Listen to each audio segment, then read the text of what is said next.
I read somewhere, I think it was on Twitter, and this person was talking about the famous Swedish grandmaster Ulf Andersson, that in many middle game positions Andersson wouldn't try to find the best move every time. Instead, he just looked for a good move.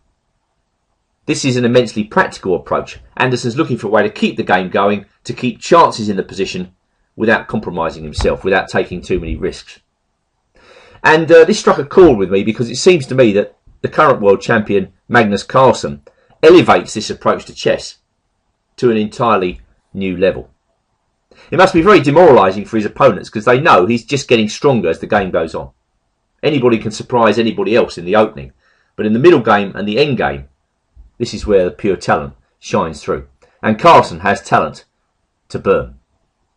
I'm Andrew Martin and welcome to my BCM Game of the Month for May 2014, which is the round 2 clash from the Vugar Gashimov Memorial, an immensely strong tournament where Carlsen's white against Hikaru Nakamura, one of his main rivals at the highest level of world chess. Well, Carlsen kicked off with d4, and we quickly got an unpretentious variation of the Slav defence. The Slav is just ever present at all levels of chess these days. The solidity and flexibility of Black's position is recognised. And Carlsen admits this with e3.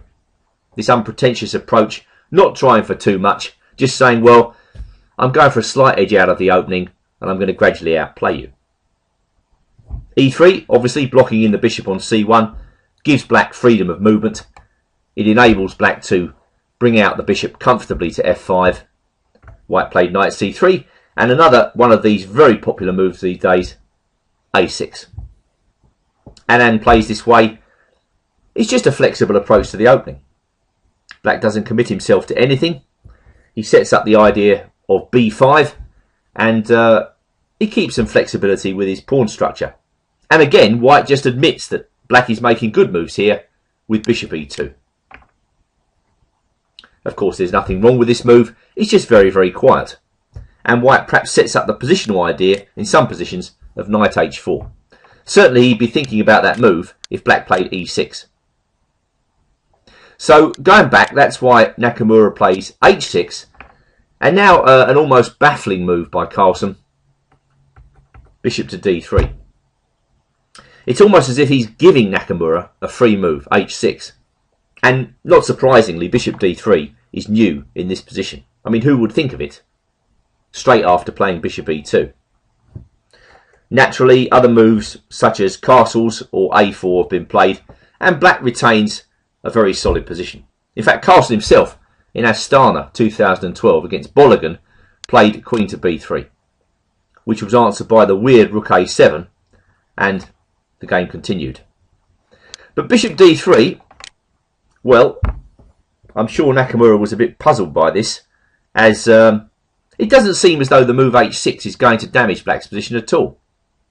So he took on d3, White recaptured, and now the standard move e6. So at first sight, this looks very reasonable for Black. He's got rid of his so-called bad bishop, he's set up a nice solid centre, and he's able to develop his pieces very freely. And bishop b4, again, looks like a very good move. Black is trying to restrain White from playing e4. Clearly, Black could have played a move like bishop e7 in this position, allowing White to play e4. And even here, Black's position is incredibly difficult to crack. For instance, Black has two decent approaches. He can play in the standard way by taking on e4, and then taking again, playing knight d7. Okay, White's probably got the usual small edge in this position. There is another way to play this after e4. You can even castle in this position, taking note of the point that e5 is not that great after takes on c4 and then knight d5. But this is really a question of taste, and bishop b4 looks like a good move. So Carlsen continues chugging along with these very quiet, unpretentious moves. Bishop d2, and then rook fd1. There is a small tactic in this position, in that knight takes d5 uncovers an attack against the bishop on b4.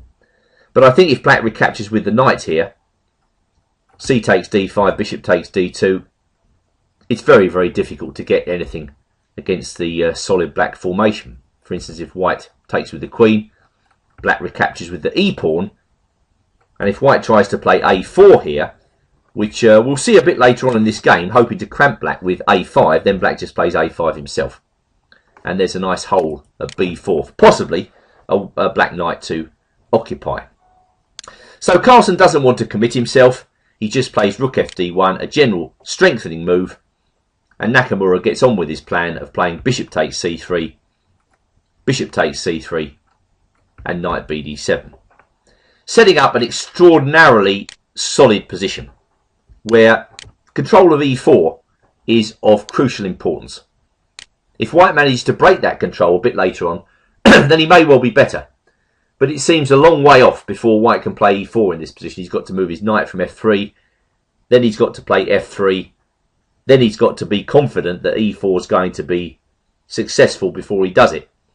So it all looks good for black. The disadvantage with black's position, and I think this is what Carlsen likes very much, is that the white game has got marginally more potential. The bishop on c3 is locked in at the moment, but later on this bishop could play a dominant role. But it's all to play for. And for the time being, Carlsen just continues this gradual strengthening approach, making very good moves, completing his development before embarking on any sort of decisive action. Rook a c8. Now you'll notice that the pawn formation in the centre gives white slightly less space. Rook a c8, unless black can get the move c5 in, this move looks, again, rather passive to me from black's perspective. Perhaps black could have considered a5 here. To me, that's very logical. Black is working on getting his rook on a8 into the game. He's threatening a4 with some counterplay. Yeah, I think that looks like a slightly more promising move from Nakamura's point of view. Because as the game continues, rook a c8 doesn't really do very much. White plays queen e2. Not treading water really, just gradually strengthening his position and asking black, well, what exactly are you doing here? Knight comes to e4. White drops his bishop back.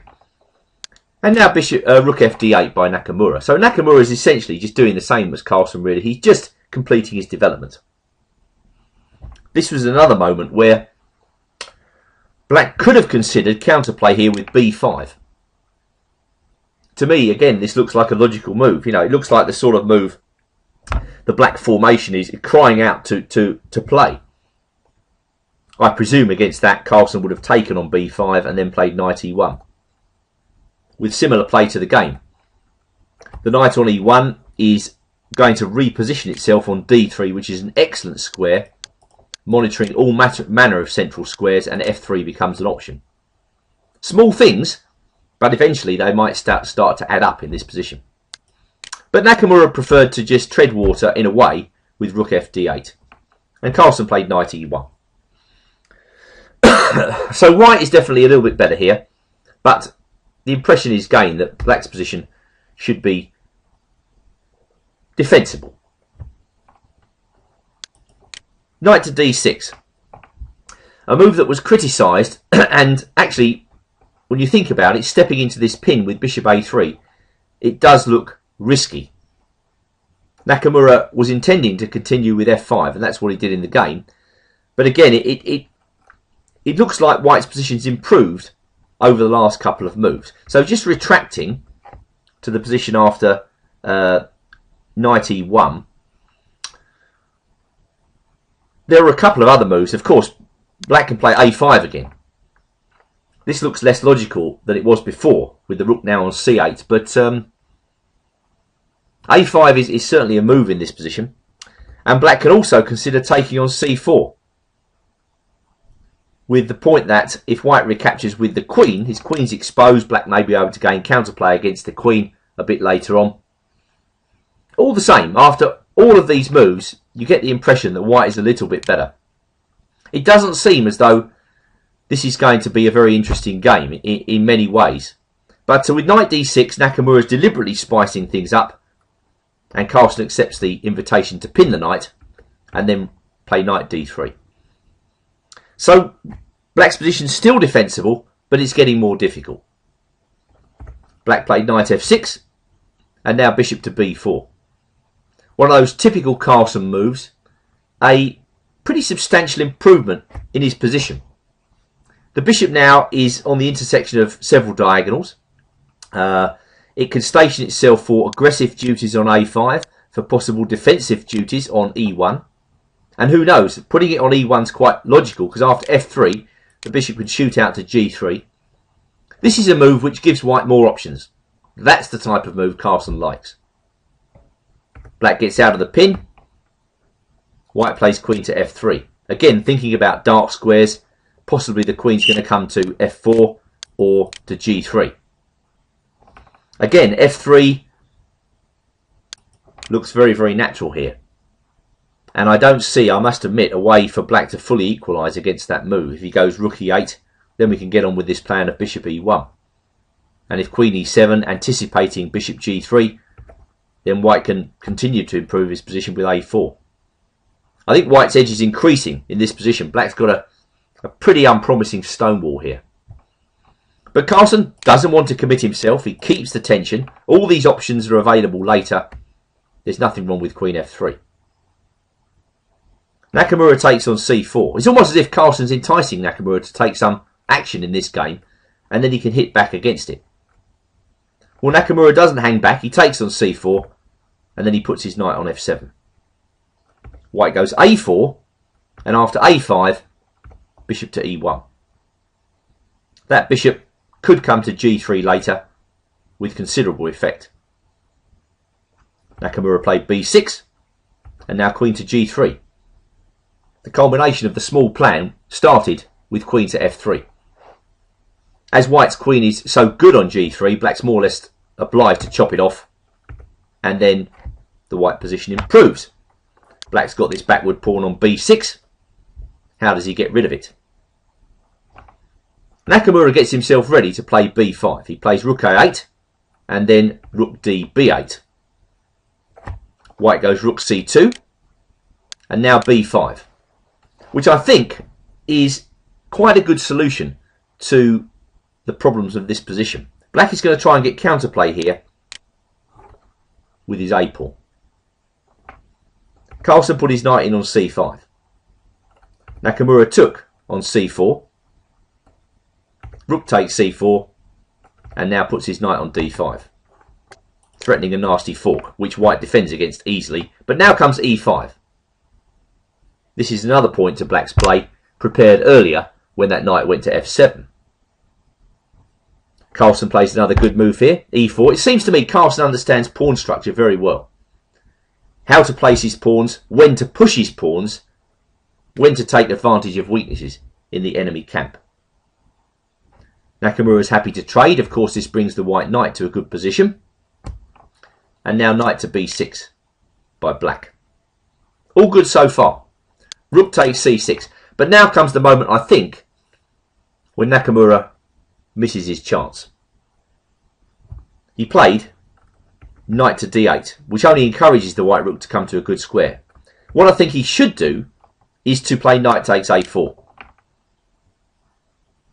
This move has the main point of eliminating the queenside pawns. Once all the queenside pawns go off the board, I think Black's task of defending this position becomes easier.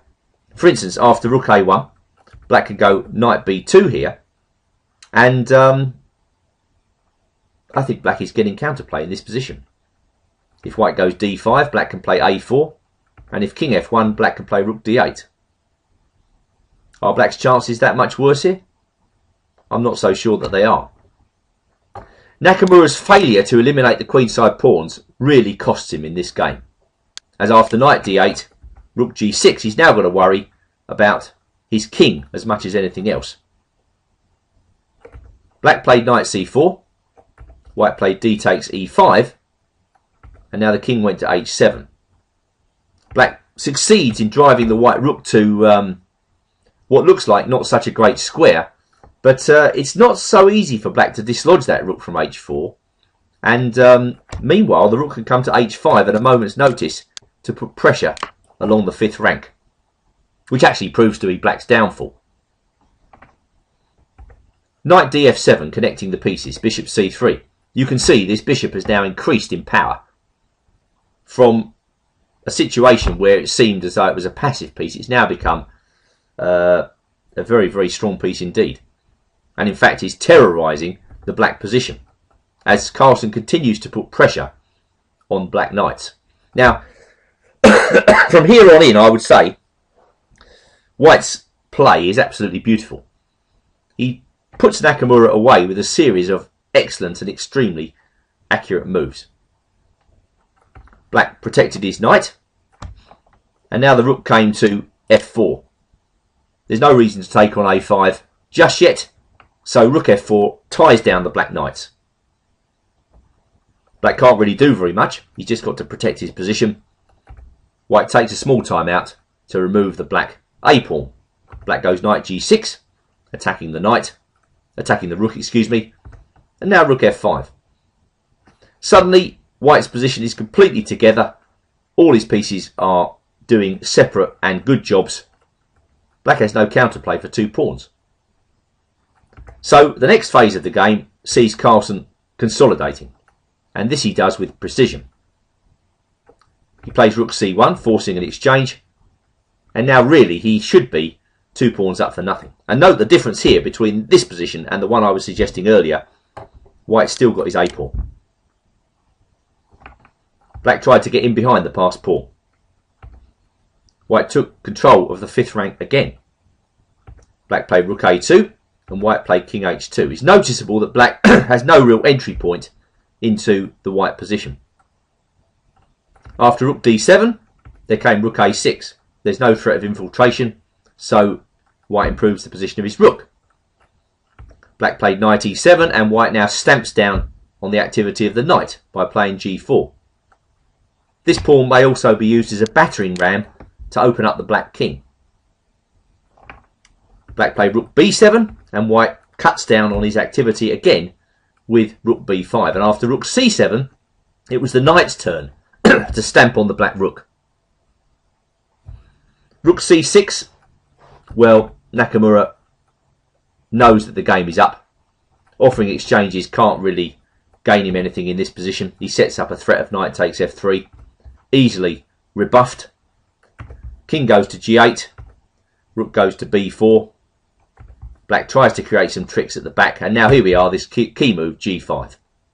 Very good.